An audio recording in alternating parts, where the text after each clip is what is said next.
Hello, good morning, good afternoon, and good evening kanyong tanan mga langga. For today's video, di mag-all, di mabikilag samot, dili ma-stress kay kining tanan for the content lamang. So ito pala ating part 2. So i-recap natin or rewind natin kung anong kaganapan yesterday sa mga hindi pa nakakita. And speaking of sponsor, halaka. Wala tayong pahalipay for today's video. Charis, meron pa rin. Kaya sa mga nakapanood sa ating video, huwag talagang kalimutan mag-iwan ng footprints. Ala!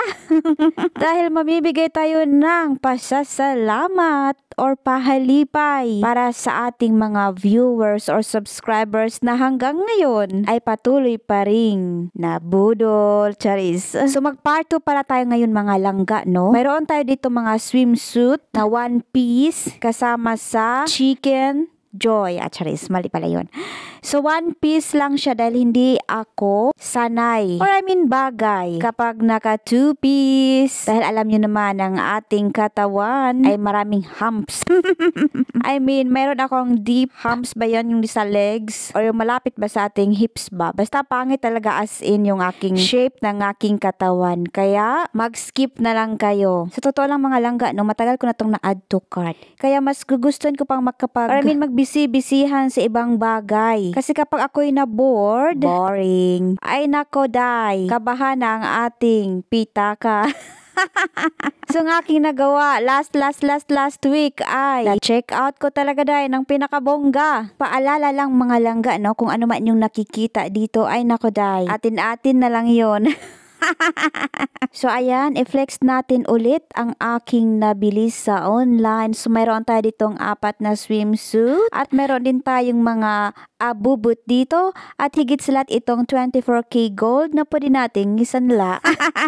Di ko alam kung ano-ano na lang aking pinag-add to cart. So ganyan talaga ang buhay, no? Alam ko naman na hindi ito kailangan. Or I mean, basta yun na yun. So ito lang talaga nagpapasaya sa akin. Kahit once or isang beses ko lang siguro itong masuot or dalawa. Nako, kapag makita to ni mother, tatanong na naman sa akin na puro lang ako bili. Wala namang magmamana tapos mauwi sa usaping kailan ako magkakaanak.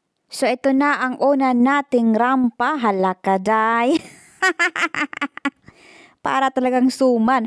Tapos itong pangalawa talaga na-stress talaga ako. Okay, grabe naman to, oh. So tingnan yung mga langga, oh, sinasabi ko na sa inyo na pangit talaga yung shape ng aking katawan. Tapos hindi ako maka-move on sa ganyang swimsuit na yan. So ang ginawa ko, kumuha ako ng yung pangtakip. So okay na yan. Pero hindi to carry o hindi ko kaya itong i-ano. O ayan, nag-ano pa ako, nag-short na lang. Kasi kita nyo naman talaga, nasa kanal-kanal talaga yung ano sa puwet. O hindi ko naman gustong ganyan. Pero, okay na din yan. At itong item na to, ito bet na bet ko kasi tamang-tama lang. Yun nga lang, parang paano talaga siya. O yung parang hiwa na lang talaga yung tinakpan nito. Oy. Pero in fairness dyan sa puwet, okay naman siya. Kering-kere. So, ito pwede to. Kasi pag dito kasi ibang bansa, mga langga na wala tagang pakialam mga tao dito. Oy, bata, matanda, nakaswimsuit, mga bilbil, mataba, payatot. Basta as in, wala talaga silang pakialam dito. Kahit marami ka pa sigurong kagid or yung mga kati-kati ba sa katawan ba. Yung basta yun na. O ito, ang pinaka-bet ko sa lahat. O diba? Parang ano lang siya. Neutral. Sana all. Ito mga lang ang pinaka-bet ko. Diba? Napaka-comfy. Pwede ka na nitong mag-tumbling-tumbling. So, gustong-gusto ko talaga siya. Yun nga lang, medyo mahaba sa akin yung pants. Pero hayaan nyo na may, ano ako dito, may sewing machine na, ano natin yan, doktorin natin yan. O, diba? Sino ka dyan? So, ang ano kasi dito, yung, ano nila, yung style dito sa Europe, ano siya, yung napaka-simple lang talaga as in. Oh, sana all, ang daming bag. Imaan nyo na, o, diba? Meron pa yung isa. Ano pa to? Oh, may black pa. Basta bet na bet ko talaga ganitong, oy, ano, nangyari day? Sumingit naman tong nakulang sa tela, oy. Maganda din ito, oh. Sana all. Bet ko siya kasi dito sa aking arms, alam niyo man yung arms ko na talagang pang, ano siya, pang baksidor ba? Na ano siya, na tight ba? Parang mahigpit. So, hindi halata na yung braso natin pang baksidor.